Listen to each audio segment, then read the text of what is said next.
Assalamualaikum warahmatullahi wabarakatuh. Sahabat beriman, hanya ada 4 penguasa yang pernah menguasai seluruh dunia, dengan 2 di antaranya beriman, yaitu Nabi Sulaiman alaihissalam dan Raja Zulkarnain. Sedangkan yang tidak beriman adalah Bukhtanasar dan Firaun Namrud. Dalam kesempatan ini, kita akan membahas kisah Zulkarnain. Pada zaman dahulu, di masa kenabian Nabi Ibrahim alaihissalam, hidup seorang raja yang saleh bernama Zulkarnain. Rakyat sangat menyukainya karena sang raja amat bijaksana. Setelah era kekejaman Raja Namrud, Zulkarnain muncul sebagai pemimpin yang membawa kemakmuran bagi rakyatnya. Dia tidak hanya menciptakan kedamaian, tetapi juga berupaya kuat dalam menyebarkan ajaran tauhid yang diajarkan oleh Nabi Ibrahim. Banyak yang keliru mengira bahwa Zulkarnain merujuk kepada Alexander Agung, penakluk dari Makedonia. Hal ini dibantah para ulama, karena Alexander Agung adalah seorang kafir dan murid dari filsuf Yunani, Aristoteles. Dalam Al-Quran, Zulkarnain mengacu pada sosok yang saleh, yang hidup pada zaman Nabi Ibrahim, alaihissalam. Kisah Zulkarnain diabadikan dalam Al-Quran. Sebagian ahli tafsir menyebut beliau adalah seorang nabi. Sebagian lain mengatakan hamba saleh yang memiliki kerajaan. Zulkarnain bukanlah sebuah nama, melainkan julukan atau gelar untuk seseorang yang memiliki makna, orang yang memiliki 2 tanduk. Tapi 2 tanduk ini memiliki arti orang yang mampu menaklukkan wilayah timur dan barat. Dengan kekuasaan yang meliputi banyak wilayah, Zulkarnain diberi karunia oleh Allah sebagai raja yang menaklukkan sebagian besar dunia. Allah memudahkan setiap keinginannya menjadi kenyataan. Sebagai seorang raja istimewa yang dianugerahi kecerdasan dan pasukan yang kuat, Zulkarnain adalah contoh raja yang sempurna dalam segala hal. Zulkarnain dikenal cerdas dan berani menjelajah. Dengan tekadnya, dia melakukan perjalanan ke berbagai belahan dunia untuk menyebarkan tauhid. Kemampuan memahami berbagai bahasa yang luar biasa memungkinkannya berkomunikasi dimanapun dia berada, sementara keahliannya berlayar memfasilitasi perjalanannya dari timur ke barat bumi. Pada saat perjalanannya, Zulkarnain sampai ke tempat matahari terbenam di bagian barat dunia. Di sana ia mendapati penduduknya tak beriman. Allah memberikan pilihan untuk memerangi atau mendakwahi mereka, karena penduduk itu kafir dan berbuat syirik kepada Allah. Zulkarnain pun kemudian memilih mendakwahkan keesaan Allah. Beliau berkata pada penduduk itu, "Siapapun di antara kalian yang berbuat zalim, kami akan menindaknya. Setelah kalian meninggal dunia, di akhirat kalian akan mendapat siksa yang lebih berat. Namun, jika kalian menerima ajaranku, kalian akan diperlakukan dengan baik oleh kami dan mendapatkan surga di akhirat." Mereka pun menerimanya dengan gembira. Perjalanan Zulkarnain berlanjut hingga ia mencapai wilayah timur dunia, di mana tampak matahari terbit dari sana. Pada salah satu pendapat, masyarakat setempat disebut primitif, hingga tidak memiliki tempat tinggal. Zulkarnain memberikan bantuan dengan mengajari mereka cara membangun tempat perlindungan dari panas dan hujan. Setelah menerima bantuannya, mereka dengan senang hati menerima ajaran tauhid dari Zulkarnain.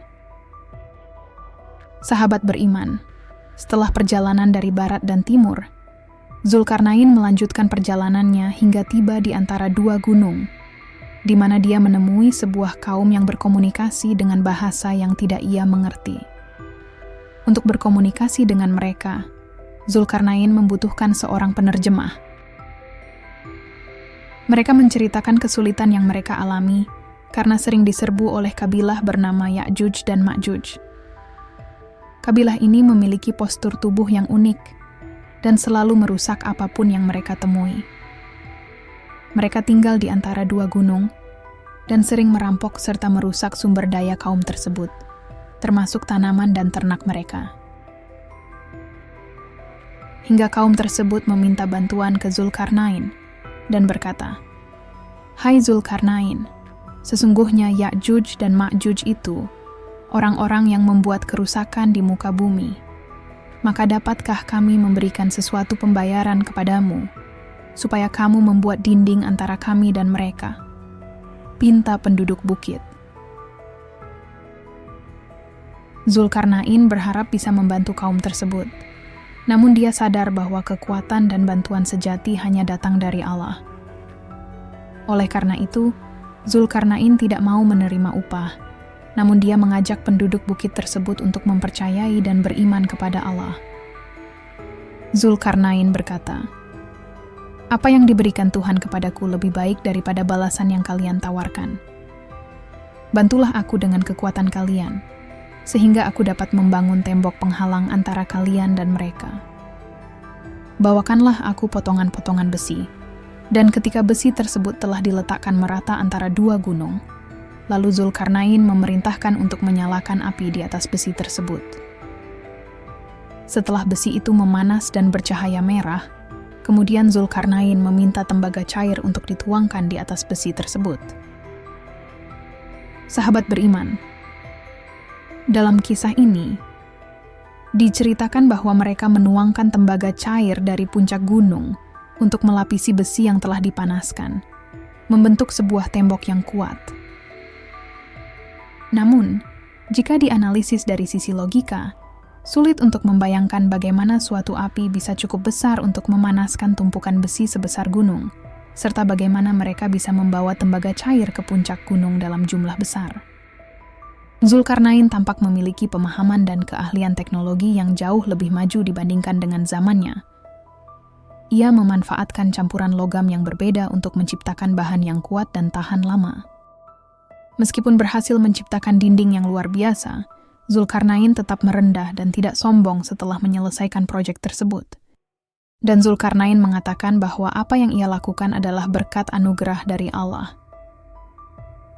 Dia mengetahui bahwa dinding yang dibuatnya akan runtuh suatu saat nanti, atas izin Allah. Ya'juj dan Ma'juj, dua kabilah yang kuat dan ganas, berusaha melubangi dinding tersebut setiap hari. Lokasi dinding tersebut telah menjadi subjek spekulasi. Syekh Hamdi bin Hamzah Abu Zaid berpendapat dalam bukunya pada tahun 2007 bahwa tembok besar Cina mungkin adalah dinding yang dibangun oleh Zulkarnain. Ia beranggapan bahwa Ya'juj dan Ma'juj mungkin merupakan bangsa Mongol yang berasal dari utara, yang merusak dan menghancurkan negeri-negeri yang mereka taklukkan. Selain itu, ada yang berpendapat bahwa dinding tersebut mungkin berada di antara Azerbaijan dan Armenia. Di area tersebut, ada gunung yang konon memiliki cerita mistis. Warga setempat mengatakan merasakan keanehan saat berada di dekat gunung tersebut, dengan bulu roma yang berdiri dan sensasi merinding yang tak jelas asalnya. Saat warga berusaha mendekati gunung, mereka mendengar suara riuh seperti orang bekerja dan melihat siluet manusia berdiri di atas gunung yang kemudian terhempas oleh angin kencang. Semua itu hanya spekulasi manusia. Hingga saat ini tidak ada yang tahu di mana tembok itu berada, dan menjadi tempat yang disebut di Al-Quran yang masih menjadi misteri. Hanya Allah sajalah yang tahu keberadaan tempat ini. Sahabat beriman pasti bertanya kapan Ya'juj dan Ma'juj berhasil keluar dari dinding tersebut. Ini akan terjadi pada suatu hari, setelah Dajjal dikalahkan oleh Nabi Isa. Ya'juj dan Ma'juj berhasil menembus dinding tersebut, hingga mereka menyebabkan kekacauan di seluruh dunia, menghilangkan nyawa siapa saja yang mereka temui. Bahkan Nabi Isa sendiri, yang mampu mengalahkan Dajjal, menghadapi kesulitan saat melawan Ya'juj dan Ma'juj. Namun, dengan doa kepada Allah, Nabi Isa memohon agar kabilah tersebut dimusnahkan. Allah mengirimkan sekelompok binatang berupa ulat yang sangat banyak, lalu memakan mereka hingga mati, hingga tidak ada yang tersisa satupun. Ketika Nabi Isa keluar dari persembunyiannya, bumi dipenuhi dengan bangkai.